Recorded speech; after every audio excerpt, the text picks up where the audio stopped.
Morocco versus Senegal. You see this video, and this video is going to be in two parts. I'm going to make this video in two parts. First of all, I'm going to talk about the match, and I'm still going to go back to talking about Super Eagles versus Morocco. So let's first talk about the match today. If you have watched my forecast right from time, because I posted it on my YouTube videos, I started forecasting from the group stage, round of 16, quarter final.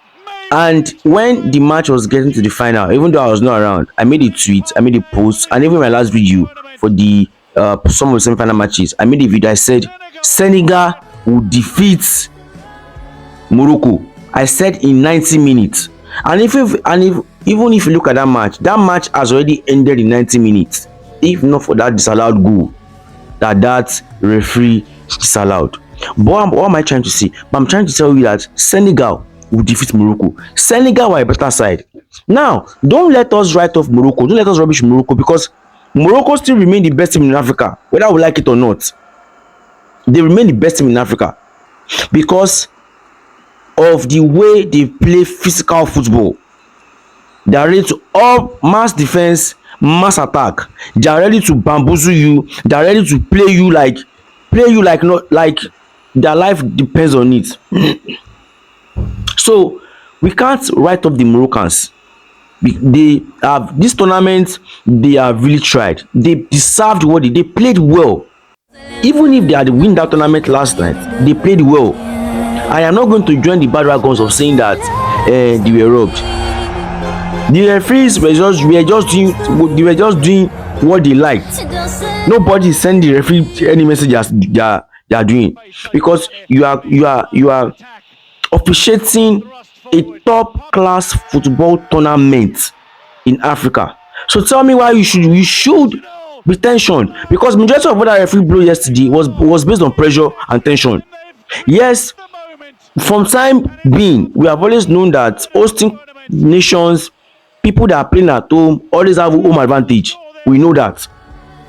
But if you are going to give anybody home advantage, don't do it under pressure. Now back to the Senegalese team. The Senegalese team are just amazing. If you have been watching their match from the beginning of this tournament, Senegal would be one goal down. They will come back and win. They are 1-0 down. They will come back to come and win. Go and watch all the highlights. That is where I knew that Senegal would defeat Morocco. And they proved themselves. Mass defense, look at the ball possession. Mass defense, mass attack. Look at the ball possession. Senegal had more possession than Morocco. More shot on target than Morocco. They played all out. They played them hands down. The same way they play Egypt, hands down. That's how they played Morocco. All this one that Super Eagles were giving excuse. So give it up to Senegalese team. Now the referee was the one that wants to kill that match yesterday. The referee was the one that wants to kill that match based on tension. That goal from Senegalese team was a very pure goal. Two of you were wrestling for the ball. The one with the upper hand was able to wrestle you down and not the ball. But you disallowed the goal.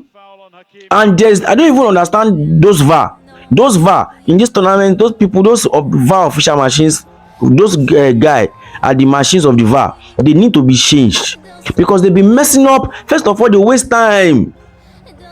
They will waste time, first of all, before they even say the referee should go and look at the screen. They are the one that are not supposed to call that goal, that foul, because it was not even a foul.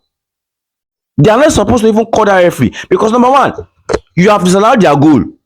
That ball was not even a penalty. It was not just putting hand on his shoulder, and the ball was not even on his head. He had Brahim Diaz had no advantage to that ball at all. But he is just a player that like to lie. That is why he cannot bench Mbappe or bench Vinicius Junior or bench Rodrigo.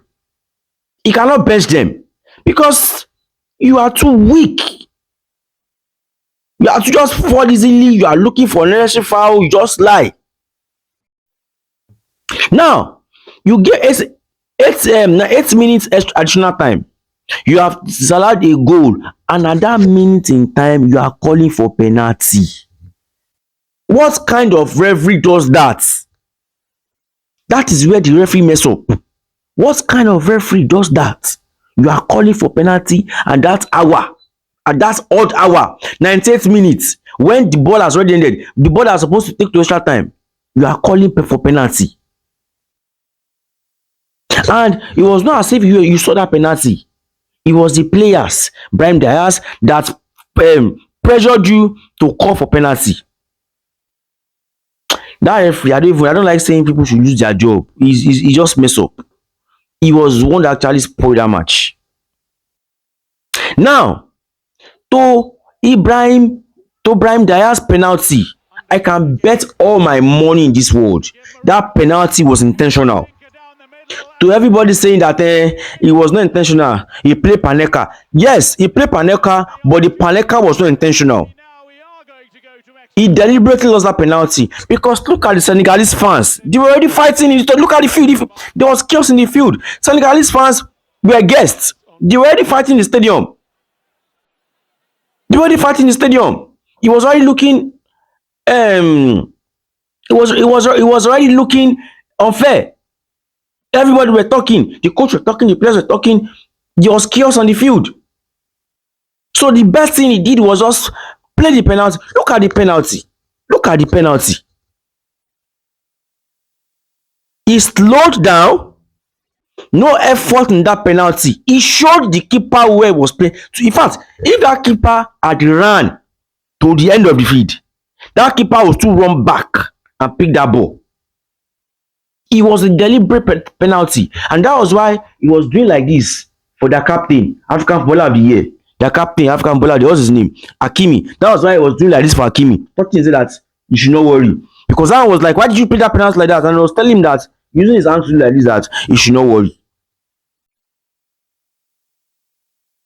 So we need to talk about Ibrahim Diaz too for that penalty, because people are shouting Sadio Mane, Sadio Mane, Sadio Mane, Sadio Mane. We need to give credit to Ibrahim Diaz too for taking that ball to the extra time. We need to give it to him too, because Hakimi was going to play that penalty. Hakimi was going to play the penalty, but he told Hakimi to let him play it. If you look at the match, Hakimi was going forward to the penalty because he was the captain. Hakimi was the one that takes that penalty as a big boy, and he's a successful footballer. But I knew they must have said something. Why that match? Why the Senegalese team were inside? They must have said something, because that was the best thing to do. The best thing to do at that moment was not score that penalty. And instead of playing it out, he decided to do was let the keeper just pick that penalty, because he could have shoot the ball out. He could have shoot the ball out. So we need to give it to Ibrahim Diaz there for taking that ball to extra time, because I knew that it was me. I knew it was a deliberate one. Yes, even though they might feel that they would win that match in extra time, but there was no way they were going to win that match, even if they keep on